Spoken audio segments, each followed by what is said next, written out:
ગોધરાની શ્રી શરદશાહ શૈક્ષણિક સંકુલ ખાતે સ્પોર્ટ્સ ડેનો ભવ્ય પ્રારંભ। પંચમહાલ જિલ્લાના મુખ્ય મથક ગોધરા શહેરમાં આજથી રમતગમત પ્રત્યે જાગૃતિ અને બાળકોમાં રહેલી આંતરિક શક્તિઓને બહાર લાવવા માટે શ્રી શરદશાહ શૈક્ષણિક સંકુલ ખાતે 5 દિવસીય સ્પોર્ટ્સ ડેનો શાનદાર પ્રારંભ કરવામાં આવ્યો છે। આ રમત મહોત્સવમાં માત્ર એક જ સંસ્થા નહીં પરંતુ ગોધરાની વિવિધ પ્રતિષ્ઠિત શાળાઓના વિદ્યાર્થીઓએ એક જ મેદાન ઉપર એકઠા થયા હતા, જેમાં Brightment institute, M&M Mehta high school, Rotary English medium high school, Anaj Mahajan high school અને ન્યુઇરા હાઈસ્કૂલના બાળકોએ ખૂબ જ ઉત્સાહ અને ઉમંગ સાથે ભાગ લીધો હતો।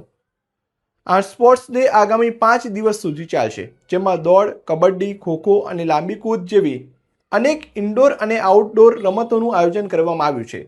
સંસ્થા દ્વારા જણાવવામાં આવ્યું છે કે આ પ્રકારના આયોજનથી વિદ્યાર્થીઓમાં શારીરિક તંદુરસ્તી સાથે ટીમવર્ક અને નેતૃત્વના ગુણો પણ વિકસશે।